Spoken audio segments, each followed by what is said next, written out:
everybody, my name is Harles and welcome to Harley Rambles. Harley! Huh? The show? Oh, yeah.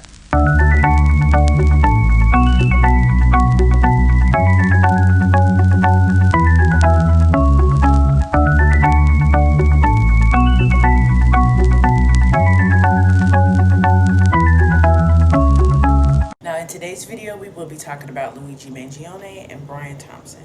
I will not yap any further, let's just get into the video. On r/health insurance, user Sway10 talks about how their claim was denied because the urgent care they went to was out of network.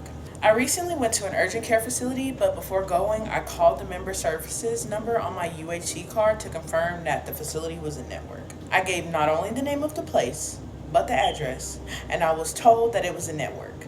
When I registered at the clinic, I was not told that they didn't take my insurance. Instead, they charged me $50, which is my copay for urgent care. If they had told me that they didn't take my insurance, I wouldn't have proceeded. I saw a physician and they did some blood work and an ultrasound, and for the ultrasound, they charged me an additional $125, which is my plan's deductible, so I assumed all is well. I just received an email from the facility's patient portal that I have a bill for $599. Looking on my insurance's website, I see that it was for an urgent care physician office visit that they denied. I also have a pending charge of $1,677, which is the blood work and the ultrasound, which they will likely also be denied.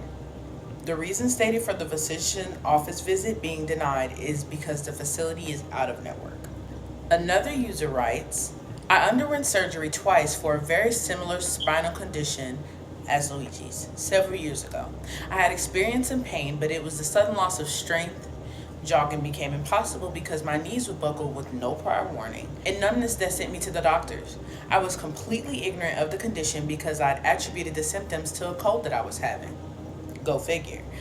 I was so afraid of taking medical leave and losing my job that I avoided going to the doctors where possible. I was walking funny because there was numbness from my toes up to my lower back. Even my butt was numb. It was not until the general practitioner did some basic tests and told me I needed to be warded pronto that I realized something was wrong. I was warded in hours after the doctor called around and rejected the public hospital option because they had a waiting list for months, and I basically couldn't wait months. All through those hours of waiting for an MRI and diagnosis, the first thought that went through my mind was, I hope my insurance covers this. I panicked when I was wheeled into the admissions finance department when the service officer said they would need my insurer to approve before they considered other options. So just before they wheeled me into the operating theater, my mind was just filled with anxiety over the bills and the fact that if things went wrong, I'd be paralyzed from the neck down. I feel for the guy.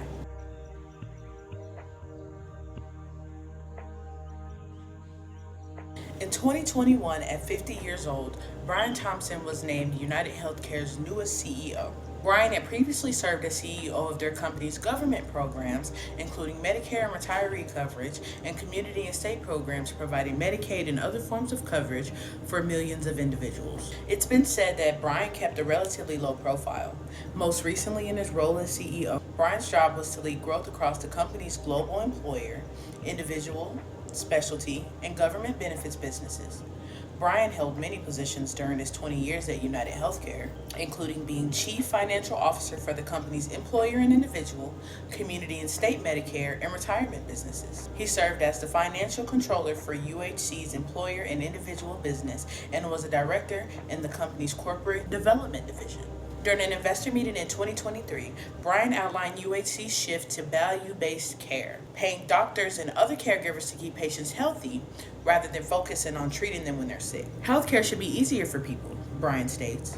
We're cognizant of the challenges, but navigating a future through value-based care unlocks a situation where the family doesn't have to make the decision on their own. In 2023, Brian earned a total compensation of $10.2 million.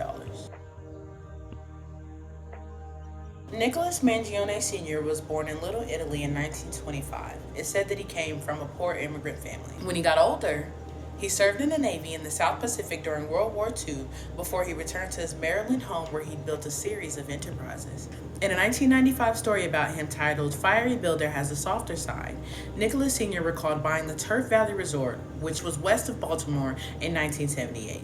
He stated, "People thought I needed money from the mafia to buy this place. They asked me what family I belonged to.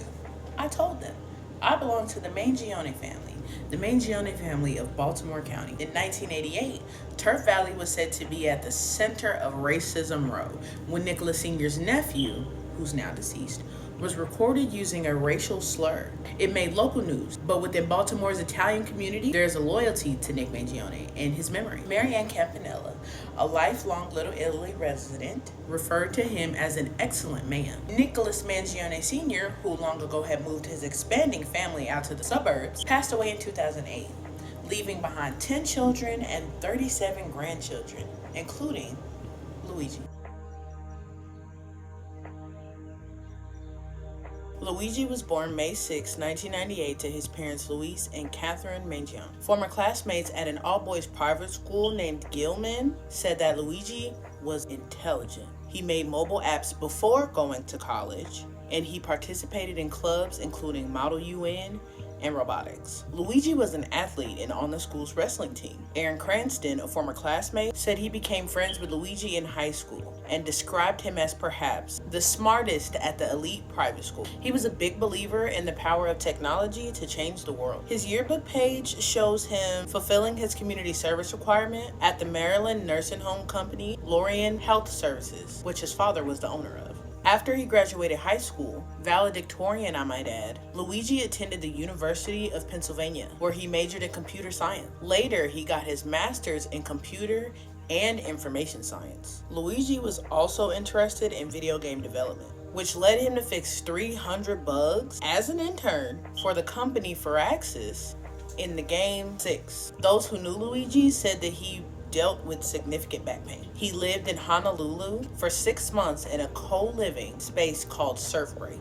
RJ Martin, Surf Break's founder, talks about how Luigi was a smart, accomplished, and upbeat engineer. Jackie Wexler, another Surf Break resident, talks about how Luigi was just such a thoughtful and deeply compassionate person at everything he did. He didn't complain about his back pain, but it had a major impact on his life. Luigi knew that dating and being physically intimate with his back condition was impossible, and it broke RJ's heart. Now, Luigi's Goodreads account paints a very complex picture. He praised the book Industrial Society and Its Future by the Unabomber Ted Kaczynski. His reading history also included several books on dealing with chronic back pain, and his X account shows an x-ray of his spinal fusion surgery. Friends and family were unaware of Luigi's location before he was arrested. His mom, Kathleen, reported to the San Francisco police that Luigi went missing on November 18th. Public records showed that he may have had relatives there. On December 4th, 2024, outside the New York Hilton Midtown in Manhattan, where the company was hosting, Brian Thompson was shot to death. Brian was seen without a bodyguard at the time of the shooting, but it was mentioned that he did have in-home security. 5 days later, on December 9th, Luigi was seen and arrested at a McDonald's in Altoona, Pennsylvania. He was also charged in Pennsylvania for forgery, carrying firearms without a license, tampering with records, possessing instruments of crime, and providing false identification to police. Luigi pleaded not guilty to state murder and terror charges in the shooting of CEO Brian Thompson, as his attorney protested his treatment, saying in court that her client is being used as political fodder by police and the mayor of New York City. He entered the courtroom in shackles and under heavy guard. He was dressed in a casual maroon sweater over a white shirt and a pair of chinos. He didn't have any family in the courtroom. There were, however, 24 women who waited in the cold for public seats in the courtroom to support Luigi.